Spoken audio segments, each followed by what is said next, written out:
Come on, y'all read. So, on a more serious note, it is, what day is it today? I don't know. We're heading down to London for Frontier Expo. And Frontier, if you didn't know, are the people who are making Jurassic World Evolution. And I've been invited down, only one reason really, and that's to bring that. They don't really care about me. It has been painted since last time. And a lot of you guys responded very, very nicely to my car saying, hey, if he doesn't have these Lamborghinis and Ferraris, he gets a rusty junk. Come on. So you got this, this isn't a sticker, this is actually painted on. By the lovely Jo at Aero Graffiti. She like spent 2 days straight. She stayed up for 48 hours painting both sides of this Explorer. So you can do that and there won't be dirt on it, which is really cool. So she stenciled it out, we got all the colours right.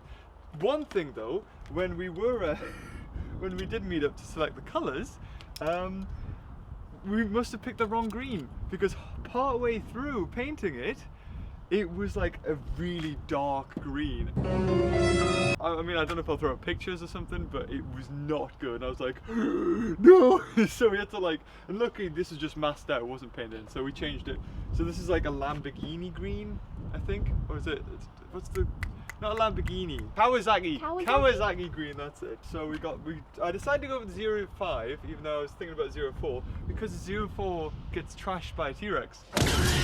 This one can legitimately still be working. Let's go to the Pièce de la Résistance at the front, where James will inevitably blur out the license plate. So this is the actual screen accurate brush guard, which is incredibly hard to track down, but I managed to find one. Of course it was in America, because that's my life. We managed to get it here, put it on, so it's a Go Rhino quality off-road 4x4 mini truck accessories. I don't think the sticker really gives anything away about it. I've got a lot more stuff that needs to be done to this. Seeing it without its brush guard, which I'll put up pictures or whatever, it just looks so weird. When it has it on, it's like, oh, it's complete, it's framed, it's beautiful. And not only do we get the screen accurate guard, also running boards, that's the one. We put the running boards on. They're not screen accurate, but they're pretty good. Anybody who knows anything about Jurassic Park Ford Explorers, or the Ford Explorer from the movie, will know that they do not have these circles at the bottom. Now the reason for that is after 1992 all Explorers got drilled into for that little thing. You'll see it, it's like a running board, but it's not like this, it goes along like just straight like that, and all the Explorers from 1992 onwards had those. Unfortunately they also put insulation at the bottom as well, so the guy who did it said he could weld it, but it was a fire hazard, as the whole car could catch fire, so he just decided to plop them in. That's okay, I'm just glad it's not on fire. These are also the screen accurate. I mean, these are from 1992, same as the front rear taillight guards. The difference, you'll see loads of variations of these, but what makes these screen accurate is you'll notice at the top here, it sort of comes up, it's not flat straight across, it has this weird like knobbly bits on either bottom. And also the actual guard itself is narrow. You'll see a lot that are circular and are round, and they go around like that, but this is like slats, and that's how you know it's a screen accurate one. It doesn't even need, like, if you're just wanting it to be as close to the movie as possible, find one that looks like that. Maybe it doesn't have that. If you've got an Explorer build, I mean a few of you said in the comments that you were like, oh, an Explorer. Thing that was missed, these were not painted, and these need to be yellow, so that's a job that needs doing. Oh yes, hello. If you'll notice in the movie, the Jurassic Park Ford Explorers had clear windows, whereas this one came with brown tinted windows at the back. Now I managed to find the well, as clear as you can Ford Explorer glass. So we had it switched over. They're incredibly hard to get out, and you need to literally take the inside off the car and pull them out from the back. It's posed a bit of a problem. Clear glass as well on the boot. They were heated windows, so they plugged into the actual glass itself, whereas this one, the clear one, is not, because you don't have these lines running through, so it's just a clear, lovely open glass. Like you would if it was, you know, Jurassic Park and you want to see the dinosaurs, you don't want to see lines in front of you. Unfortunately, we were left with these leftover tags that don't fit in, so they need to be like tucked away, I think, inside the thing there. We had to jump start this, so we're running like an hour behind schedule. I didn't expect that to happen. And you're gonna see my most amazing thing. Screen accurate antennas! So these were a labor of love. I had to actually drill into the metal holder, whatever you want to call it. This is a marine antenna that they did use in the movie. I've plasti dipped it, and it's a really poor job, to be honest. I might do that professionally later. And this is just a plastic rod. It's just a placeholder. They don't actually work. That is around about the right length. I didn't know it before I cut this. I didn't think, oh wait, how high is it going to be?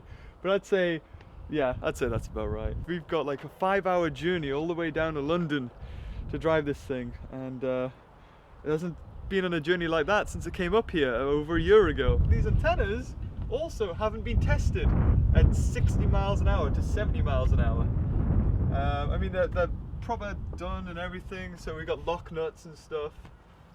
But yeah, join us as we go to London. Oh, great.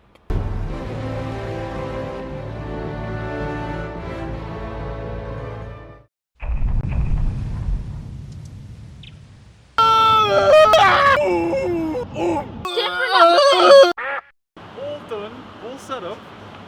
So there'll be a queue over there, and that's where everyone will come around. We haven't set up anything, so the props aren't on, like so take the license plates off. Also, I just want to say, I mentioned that Joe did the decals on the sides, but Custom Colors did like the rest of the paint job, and it's beautiful. It's gorgeous. I love it. Paleontologist who worked on Jurassic Park, and I think Jurassic Park 3 is also going to be here, and I'm representing Jurassic Outpost. Jurassic World. Very important person. So here we go, we've got the main stage, which is where Jack Horner will be giving a speech on the origins of Jurassic Park and Jurassic World. And Whitney is... I'm doing it for the lighting. So Jack Horner will be giving a speech here at 3 o'clock on the origins of Jurassic Park and Jurassic World. A lot of the way the Raptors communicate, so they're very smart, clever, intelligent, and are evolved from birds, is all to do with him. So he's going to be giving a speech on the origins of all that jazz. And then after that, at 5, there's going to be a Jurassic World Evolution content reveal. So we don't know what that's going to be. We don't know if it's going to be in-game content or if it's actually going to be footage. It could just be like screenshots or whatever. But that's pretty much what everybody's waiting for. Who's a dinosaur YouTuber? That's what. What's that? There it is. Leaked footage. Get it. But what we're really here for is this. This is my life now. Don't touch, James. Don't touch. Does it say no touching? The trick is, Velociraptors, you've got to stroke the eyeball. Don't touch. It's going to be interesting. Oh my god, Brachiosaurus! Brachiosaurus! Oh! Innovation Center! Which looks like it's dropping off guests. Oh, you got Brachiosaurus! That's really interesting, because Brachiosaurus wasn't in Jurassic World. It didn't even feature in Jurassic World the game. It wasn't on the roster of dinosaurs. Oh, you got some early footage of how different fences. So not only are you going to have electric fences, but it looks like you're going to have concrete fences too. Wow, that's really cool. I wonder if we've just seen everything they've had to offer. I hope not. I don't think so. It's going to be in video format, I'm sure. There we go. Oh my god. That looks like some sort of... I'm a hipster filmographer. So, today's the day for Jurassic World. The big reveal. Jack Horner's going to be doing a talk as well, which I'm really excited to see him in person. And yeah, let's get this day started. Oh, also I got some things to do with the Ford Explorer first. Then also, I'm going to have some interviews with the developers of Jurassic World Evolution or Frontier. Stay tuned for that. Let's go.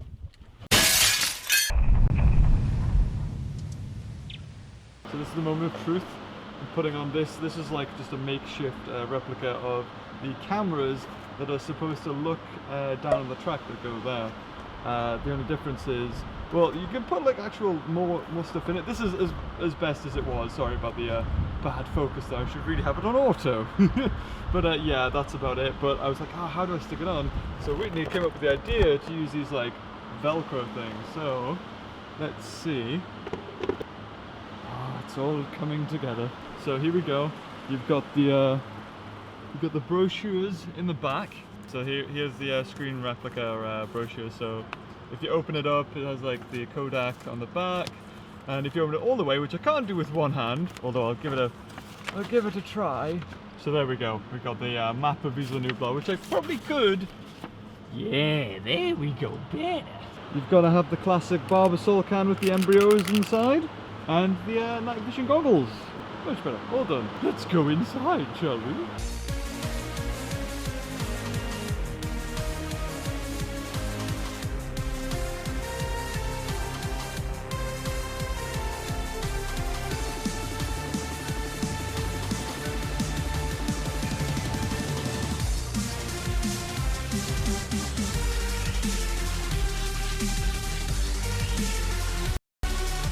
No drivers?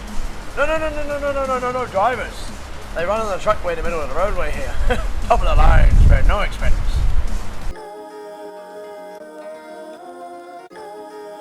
I've just watched the release or in-game footage of Jurassic World Evolution. I gotta say, I'm pretty impressed. I'm really glad to hear you say that. It's fantastic. I've been so excited about showing that footage the last couple of weeks, putting together that trailer.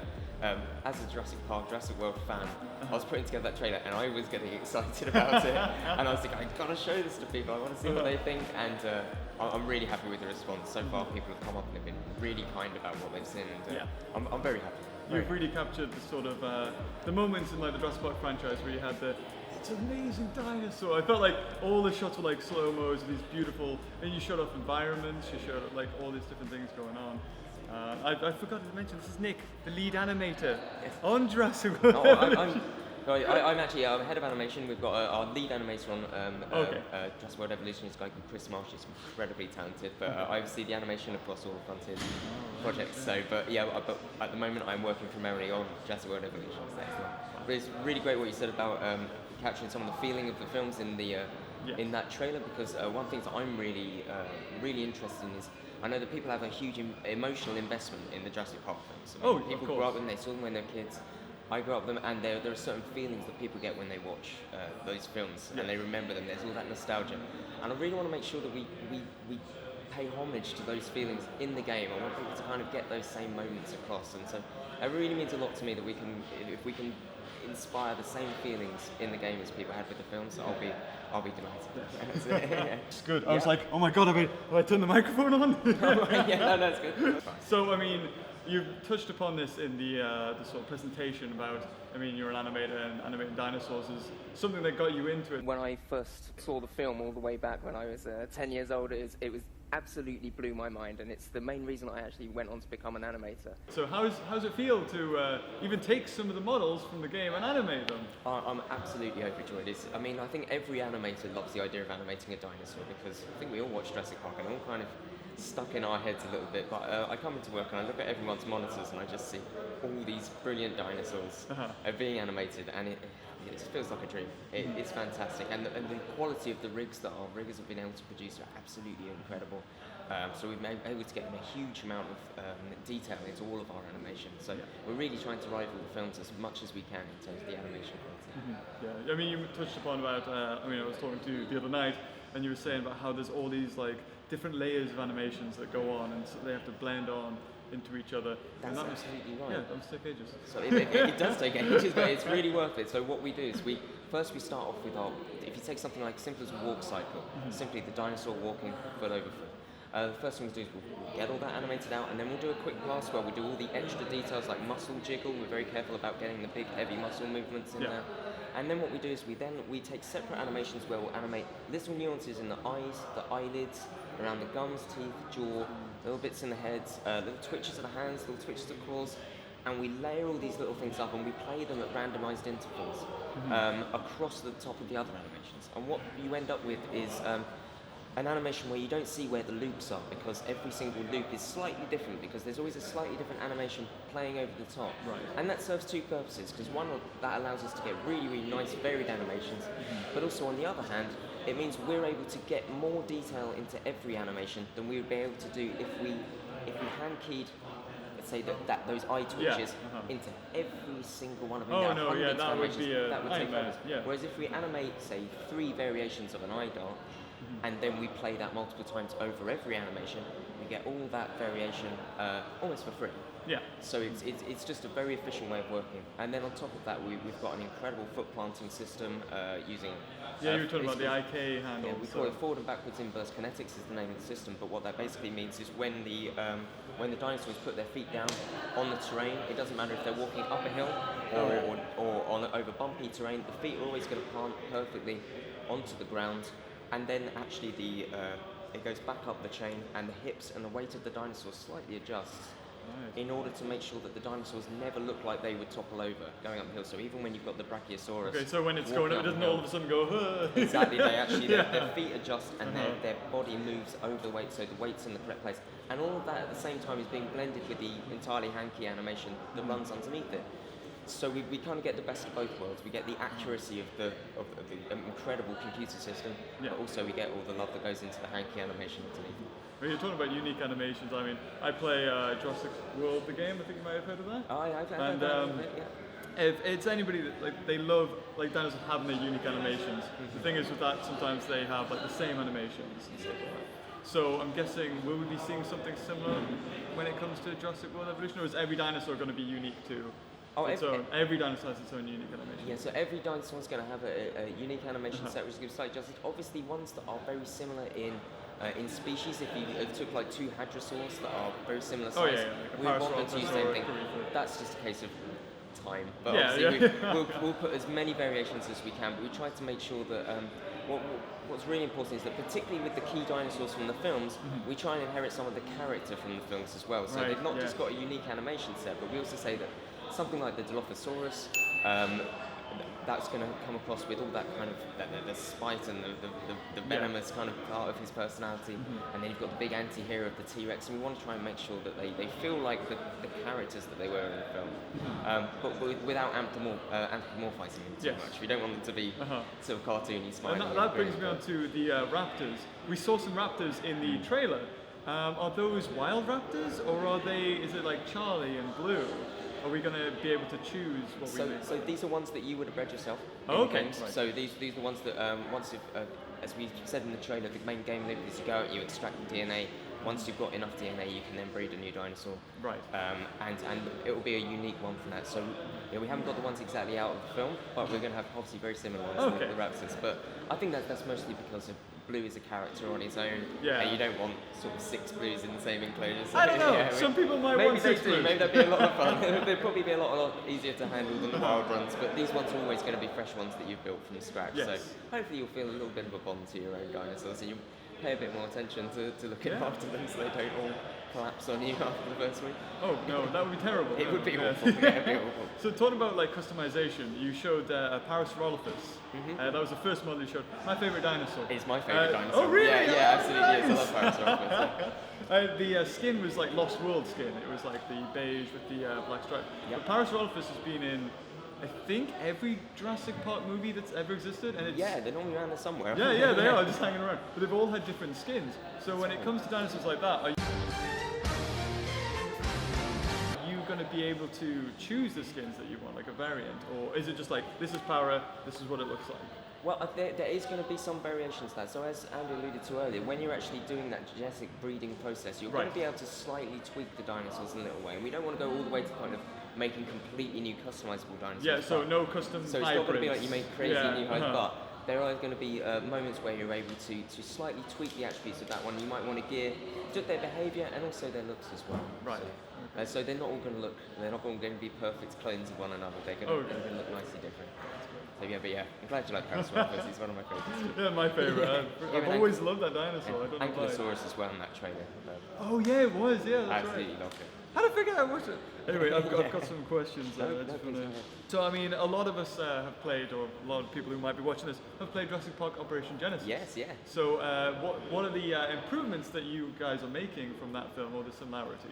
So obviously that's a game that obviously we've played a lot of in the offices. It's a game that I grew up playing as a kid, and there's a lot of great stuff about it. But that was made quite a long time ago now. We wanted to really try and bring this to a whole new audience. So we're going to try and hopefully there'll be some familiar things that people know from that game, but ultimately this is its own new game, doing its own thing. So there are similarities, we're hopefully going to get the best parts of that game across, but ultimately Frontier's going to take its own spin on that. Oh, of course, It's going to be its own new game. When it comes to this, I was like, if there's something I can think of, then I want to be impressed by something that I haven't thought of. And all of a sudden it's like, oh, I didn't know I wanted that. I've got it now. Exactly. So it's something that I can predict. Yeah. So you keep some things down on the low that I might not. It's an obvious comparison to come up with. Oh, yeah. Like, I think it's a clear-cut one to come up with. And there's still a lot of love for Operation Genesis. It's lovely to know that it's still continually modded. Yeah. Till this it's day, fantastic. it's Lovely crazy. to know. I've seen the mods and people have done incredible, beautiful things with them, and it's great to see that passion still out there, and that there's still demand for a game like that. And I'm really hoping that all those guys, when they see our game and they as the game develops and they see more and more of it, they'll be ready to get it, and they'll be ready to get involved. They can't have it all at once. We've so got, gameplay. We've got plenty of time until it comes out, so we want to roll it out nice and gently. We want to show stuff when it's looking at its best. Well, one of the things I was worried about was, I wasn't worried, it was just I hadn't really had much experience with Frontier. But now coming here and seeing how passionate you guys are about like Jurassic Park and the franchise, speaking to Johnny, and speaking to you especially, I mean you've played like Primal Carnage. Oh yeah, I play. Tell me about that. Yeah. So, I was saying, as I was saying to you the other night, it's the little habit of mine is that every Steam sale that comes around, I pop onto Steam and I buy anything that's cheap with dinosaurs, of course. Just because I love it, and I get the whole animation team on board. I buy copies of it for everyone, and we all play it at lunchtime. And just because I just love anything with dinosaurs, I've got this childlike fascination with them, and and a lot of those games are just a lot of fun, lots of silly fun, and I love it. Primal Carnage actually was one that we ended up playing. We thought that we'd just play it for a couple of lunchtimes for fun. We ended up playing it for weeks. It's a really fun game. Kind of a golf, a kind of big long gap since the last high-budget dinosaur game, and I can see why there's. Obviously, there was huge dinosaur hype in the early 90s, and then that started to die off, and then we've had the huge hype again with Jurassic World, obviously getting rekindled everyone's love of dinosaurs, and I think now's the right time to come out with a really big budget, awesome dinosaur. Oh yeah, you're definitely stepping up the bar, that's for sure. I hope so. From the £2 games that are on Steam at the moment. Yes. I noticed in the trailer that the Raptor, it seems to sort of look around its location, sort of work things out, as like Rob Muldoon would say. You see she's working things out. I'm just wondering, I mean, containing a creature like that, is it going to be difficult? Is some dinosaurs a lot more? Well, absolutely, yeah. Some dinosaurs are obviously going to be a lot harder to tame than the others. I mean, you've got your fairly placid herbivores, which I think will just be more interesting just walking about and eating. Or slumping next to the fence like the Triceratops did. Exactly, yeah. You're just nicely going to sleep. But I think the Raptors, are probably going to cause you a little bit more havoc. Yes. I think they're going to be a bit more eager to try and get out. And if you're not careful with your security and if you don't develop it properly, those guys are going to get out, you know? They'll test for weaknesses. Yeah, exactly. Yes. They remember. But what about gender? That's something that Jurassic Park has always had problems with. And that is the unlicensed breeding. What's the whole? Because even Jurassic Park Genesis, we never had genders because they could never breed. Well, of course, in the Jurassic Park law, they're all entirely female. They're all females. So there's no sort of breeding aspect to that. So we try and keep everything in the lab. Right. That sort of thing. So when new dinosaurs come along, they're bred in the lab. So we're not going to see like all of a sudden they'll be breeding in their enclosures. It's mainly just. There's some animation you've been working on. That's not an animation I wasn't expecting, but obviously we're assuming them like in the films they're all made to be female for that reason exactly. So all the creation takes place in the lab. Okay, that's great. Safely behind closed doors. I mean, you got the Cinco Mortis, the five deaths. Yeah. I love the little sneaking lots of little Easter eggs. We really wanted it was really funny. We really wanted to sneak in all sorts of things so people knew that we had done our research, that we weren't just blagging it. You know, we have read the books and we've watched all the films. We have. You know, we've got all that content. Yeah, Cinco Mortis. Yeah. I noticed that. We saw our first time one of the aisles. I can't remember what it was called now. Beginning with an M, I think. Yes. Parasaurolophus, I think. Oh no, I'm going to get it wrong. It's quoted there. I'm going to wrong, please. I've definitely got that wrong. It's been a long day. So that's the first time we've seen that, but we didn't see anything of Nublar. No, we didn't see Nublar. We're kind of keeping that behind wraps for now. Is that right? Nublar's going to be in the game, but obviously that's the one that's so heavily tied to the lore. Jurassic World, then. We're going to hold that back, but it's going to be in there. But the majority of the gameplay is going to take place on the Cinco Mortis and those projects. Right. Okay. So I might assume that Jurassic well, it might be like a story campaign that might be Isla Nublar, or is it? It's like Mike alluded to. We've got that sort of contract system, the building up and trying to take your park in all these different directions. So it's going to be those things, trying to make these successful parks across each of those. I love the inclusion of the contractors as well. That's a great idea. We wanted to. Because particularly in the Jurassic World lore, there are two kind of forces at work. There's Howard's beautiful dream of just showing people dinosaurs. That's what he wants to do. A little bit more sinister. And then you got the lawyer with the coupon day. You know? Yeah, exactly. and then there's kind of like the other guys from InGen, and they've got a slightly different view. They want to make a bit more money. They maybe want to make the dinosaurs maybe into something that's not just for entertainment. And we want to kind of put that morality onto the player a little bit and give them an opportunity to sort of see what kind of direction would you want to take the park in. Yes. You know, are you all about the entertainment, or actually are you more about breeding them and researching them, or are you more about the security of looking after them?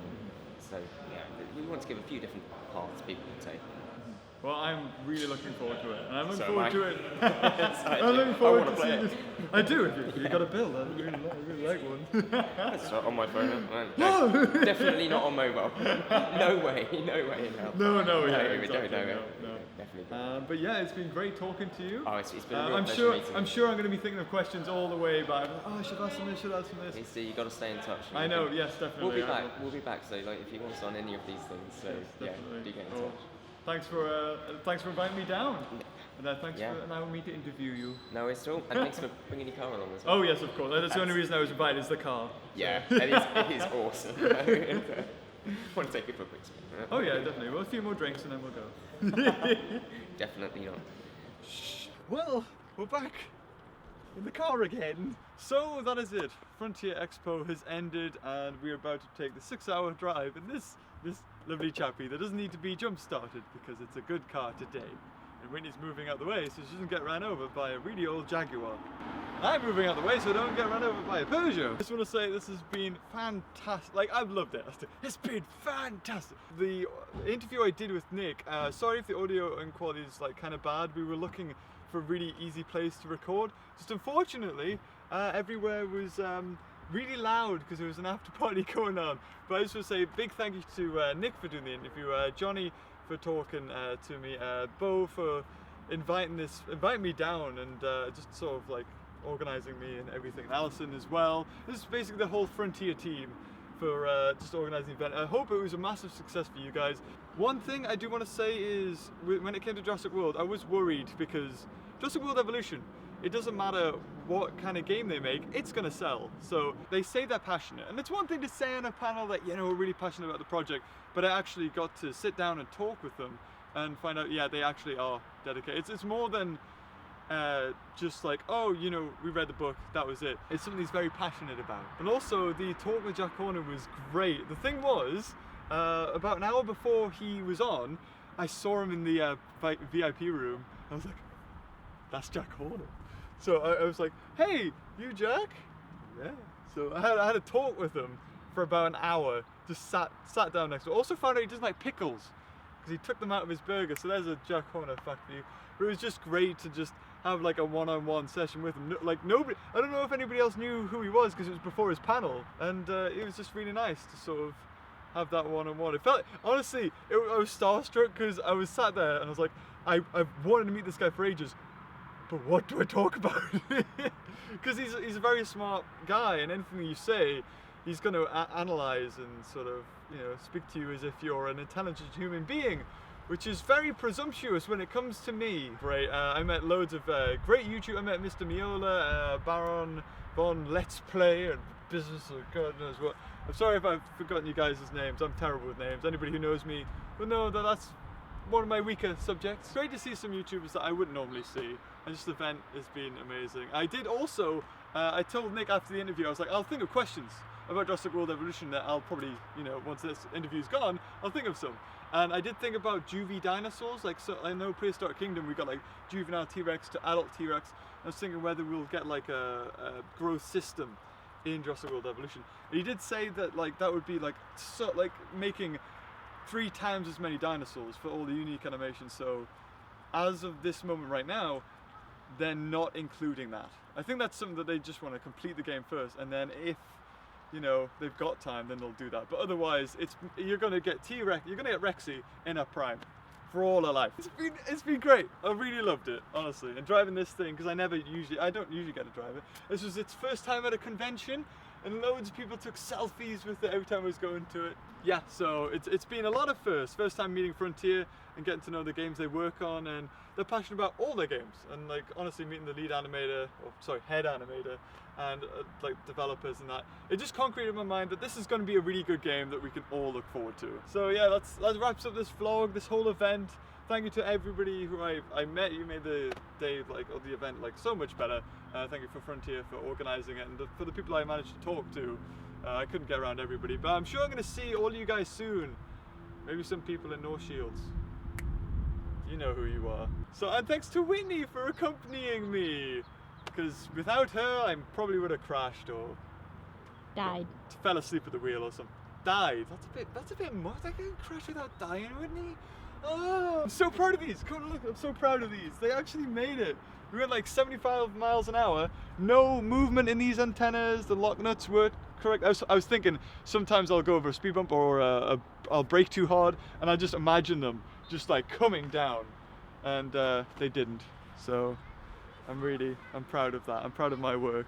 Maybe it's not the best of jobs, especially with the antenna. It's a bit rubbery, like bumpy, bubbly.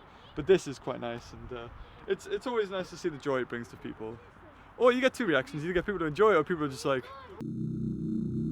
I'll not waste any more time, and I'll see you in the next video. Bye bye. That's my Markiplier outro. Walk out. I did get to introduce Spinosaurus into Jurassic Park 3.